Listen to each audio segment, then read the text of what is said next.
تو صلی اللہ علیہ وسلم آمین دل میں کہیں بغیر آواز کے، یہ آواز کا میں بھول جاتا ہوں، اور تقدیر کی دعا یہاں سے لے جائے وہ پڑھیں، اور تسبیح بھی پڑھیں، اور لوگوں کا ذہن بنائیں، یہ اخباروں میں بھی دیں، جو حکومت کے آدمی آئیں ان کو، لیڈروں کو دو، بولو تمہارے ملک میں مصیبتیں سب ختم ہو جائے گی اگر تم ان چیزوں کو پڑھو اور نبی صلی اللہ علیہ وسلم کی وصیتوں کو مانو، اور چاہتے ہو جلدی ختم ہو،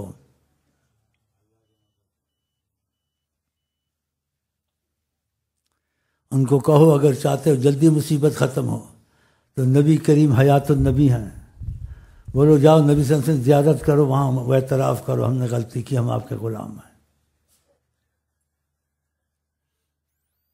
نبی کریم حیات النبی ہیں، کہتے ہیں جو سلام کرتا ہے میں جواب دیتا ہوں۔ اور بھی پہلے کتاب یعنی ٹھوس کتابوں سے میں نے ثبوت دیے، پھر وقت کم ہے وہ سمے کہہ نہیں سکتا، لیکن لوگ نئے آ جاتے ہیں حکومت کے تاکہ حکومت کو سمجھائیں ان کے کرنل جنرل خدا کی قسم بڑا کرم ہوگا اگر سلسلے کو مانتے ہیں، نہیں مانتے تو ویسے بھی چلے جائیں امت رسول، اگر سلسلے کو مانتے ہیں تو وہاں سلسلے کی نسبت سے ان کو سلام کہیں اور کہیں ہم کو شیخ امین نے بھیجا ہے۔ اگر سلسلے کو نہیں مانتے ہیں تو ویسے بھی چلے جائیں امت رسول ہے، پھر دوبارہ آ کے وہ کام نہ کریں جو نبی کو پسند نہیں ہے، ہاں ان سے وعدہ کر کے آئیں، خدا کی قسم حیات النبی۔ عبداللہ بن مبارک رئیس المحدثین تھے،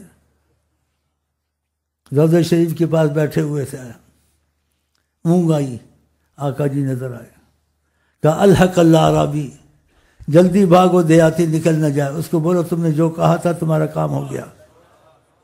بتائیں ابھی، اور یہ کہاں حوالہ دوں، کس نے کہا اس کتاب کو؟ وہ ایسے مشہور ہیں، ہم نے ان کا نام وہابی نہیں رکھا ہے، وہابی بھی اس کتاب کو مانتے ہیں کہ حقیقت ہے، لیکن یہ باتیں نہیں کرتے، توحید کی کرتے ہیں، آقا کی عظمت کی نہیں کرتے، دل مریض ہے نا، عظمت کے خلاف ہے۔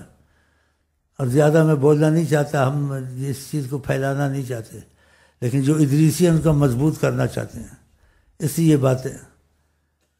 تو ابن کثیر نے یہ واقعہ لکھا ہے، اس لیے بعد صالحین وہاں جاتے ہیں، بعد وہاں نہیں جاتے، کسی کے یہاں پیغام بھیجتے ہیں، پیغام پہنچنے سے پہلے ان کی بیماریاں ختم ہو جاتی ہیں، تو ان کا یقین نہیں بنے گا، وہ تو بنے گا۔ تو ایسے واقعات پیش آتے ہیں، بہرحال دعا میں مانگتا ہوں، اور ان کو کہیں کیونکہ اتنے پریشان ہیں، یہ ہر سال ان کا دوسرے سال سے بدتر آتا ہے، قتل خون اندر باہر ہر جگہ، کہیں ان کو راحت نہیں ہے۔ اگر یہ راحت چاہتے ہیں تو یہ تسبیحات شروع کریں، خود لیڈر گھر میں کہیں، اخباروں میں دیں، ہاں جی، کہ نبی کریم کی بات ہے، غلط ہو سکتی ہے، اٹل ہے، ہاں جی۔ اور اگر چاہتے ہیں جیسے میں نے کہا تو یہ حاضری دے حضرت محمد مصطفیٰ کے دربار میں، وہاں ظاہر قبر ہے، حقیقت میں قبر نہیں ہے، اللہ کے نور سے بنے ہیں، قبر کہنا بھی جائز ہے، اور ہمارے نزدیک قبر کہنا حرام ہے، تم مرتے ہو آقا نہیں مرتا، اللہ کے نور سے نور ذاتی، موت حیات آدم سے شروع ہوئی ہے، وہ آدم سے پہلے تھے، دغا دروڑا سمجھا ہے؟ ہاں بڑے سخت ہوتے ہیں پٹھان، لیکن میں ان سے بہت خوش ہوں، بلوچی اور پٹھان سے، ہمارے پنجابیوں اور اردو کی طرح بغیرت نہیں ہے۔ میں خود پنجابی ہوں، لیکن میں بغیرتی سے نکل گیا ہوں، ایسے ہندوستانی بھی نکل جائیں بغیرتی سے، پردے میں سخت ہونا چاہیے، یہ بڑے سخت ہیں، میں اس چیز کو بڑا پسند کرتا ہوں۔ اچھا جی، دعا مانگیں، اور آقا جی کی خوشی کی باتیں کہی ہیں، یا میں نے اپنی ذاتی باتیں کہی ہیں، آقا سے تعلق مضبوط کرنے والی باتیں کہی ہیں، ہاں کوئی میں نے کس پہ اٹیک نہیں کیا، لیکن رعایت نہیں دینی ہے، قائد اعظم ہو، قائد اعظم کا باپ ہو، شیخ امین ہو، شیخ امین کا باپ ہو، دغا روڑا ہو، بلوچی ہو، فلوچی، رعایت کسی کے لیے نہیں ہے، آقا کے حکم میں، جہاں آقا کی بات نہیں ہے وہاں رعایت ہے، سب کچھ ہے، لیکن آقا کے بات کو گول کرنا یا اس میں رعایت دینا ہونا چاہیے، یہ نہیں ہونا چاہیے، یہ نہیں ہونا چاہیے، بس یہ نہ شیعہ کا ہم خلاف ہے، نہ سنی بریلی کا خلاف ہے جو آقا سے موافقت نہ کرے، شیعہ رہے، ہم اختلاف نہیں کرتے ہیں، لیکن جہاں آقا کی بات آ جائے، واقعہ آقا سے ثابت ہے ابو بکر سے محبت کی. ابو بکر کے لیے کتنی جگہ قرآن اترا، حضرت عمر کے لیے 12 جگہ قرآن موافقت میں اترا. ہاں جی. تو شیعہ کو وہاں شیعہ نہیں بننا چاہیے، سنی کو وہاں بریلوی دیوبندی نہیں بننا چاہیے. جہاں اختلاف آئے اور نبی کی بات بیچ میں آ جائے کہ نبی کریم نے ایسا کیا ہے اور یہ ثابت ہے، اگر آقا سے ثابت ہے، بریلوی مذہب نہیں ہے وہاں، دیوبندی نہیں ہے، شیعہ نہیں ہے. مذہب کی وہاں ضرورت پڑتی ہے جہاں تم کو قرآن حدیث سے ثبوت نہ ملے، پھر اندازہ کرو. جب قرآن حدیث ثبوت مل گیا پھر مذہب کی ضرورت ہے. آقا کے سامنے اپنی رائے رکھنی ہے، رکھنی چاہیے نہیں.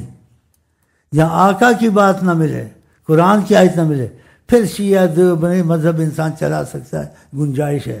لیکن جب ان کی بات مل جائے، جب آقا کی بات مل جائے، دیوبندی بریلوی نہیں بننا ہے. اس کی مثال دے دیں، دیوبندی بریلوی. ایک صحابی کی نماز قضا ہو گئی، دیر سے آیا. آقا جی نے صحابہ کا من یتصدق علی ھذا، کون صدقہ خیرات کرتا ہے اس کے ساتھ نماز پڑھ لے، سی جماعت ہو جائے گی. اور یہ مجھے کہتے ہیں ہے بھی لکھا ہوا ہے، صحیح بات ہے. ہم کہتے ہیں واللہ عالم. ابو حنیفہ کہتے ہیں دوسری جماعت مکروہ ہے. اگر ایسی جماعتیں ہونے لگیں گی تو پھر پہلی جماعت کا اہتمام نہیں رہے گا. ٹھیک ہے، ان کی نظر میں واللہ ہم کچھ نہیں کہتے بولنے، لیکن ہم نے پڑھنی ہے دوسری اور اس کو مکروہ نہیں سمجھنا ہے. آقا مکروہ کام کراتے ہیں. یہ بھی ایسے ہی دیوبندی میں یہ مثال دی ہے. شیعہ بھی ایسے صحابہ کو برا بھلا کہتے ہیں، نہیں کرنا چاہیے. حضرت عمر کی 12 جگہ موافقت میں قرآن اترا. حضرت عثمان سے بہت محبت تھی. کہا میری بیٹیاں مرضی ذاتی 40 بھی ہوتی عثمان کو دیتا. حضرت عثمان ایک دفعہ نہیں تھے. کہا کہاں عثمان؟ کہا یہاں نہیں. کہا میرا ہاتھ عثمان کا ہاتھ ہے، یہ اس کا ہاتھ ہے. اپنے ہاتھ سے بیعت کی. حضرت عثمان کو برا کہنا چاہیے. کہا میرے بعد کوئی نبی ہوتا حضرت عمر ہوتے، فتنے کی اذان دیتے. میں بحث کی آقا کے حق میں شیعہ ہو، سنی ہو، بریلوی ہو، دیوبندی ہو، جہاں ان کی بات آ جائے نا، شیخ امین کی جان قربان ہے، آقا کی بات سنا کے چھوڑے گا. ان کی باتوں کو نیچے کرے گا، آقا کی بات اونچا کرے گا. ہاں، آقا کی بات اونچا کر کے چھوڑوں گا. ہاں، قرآن حدیث ثبوت نہیں ہے پھر کہے گا واللہ عالم. جب ایک ثبوت ملتا ہے، آقا جی غصے میں ہو یا نہ ہو، ان کے منہ سے حق ہی نکلتا ہے. ایک صحابی نے دوسرے کا ہر وقت نہ لکھا کرو، کسی وقت بات ایسے نکل بھی جاتی ہے. آقا نے بلایا کیا کہتا ہے تم کو؟ کہا یہ مجھ کو کہتا ہے ساری باتیں نہ لکھا کرو. کبھی غصے میں بھی انسان ہوتا ہے تو اونچ نیچ بات ہو جاتی. آقا جی نے کہا میں غصے میں ہوں یا نہ ہوں سب کو لکھا کرو، میری زبان سے ہر وقت حق ہی نکلتا ہے. تو اس لیے آقا کی بات جہاں آ جائے گی ہم دیوبندی بریلوی نہیں مانیں گے.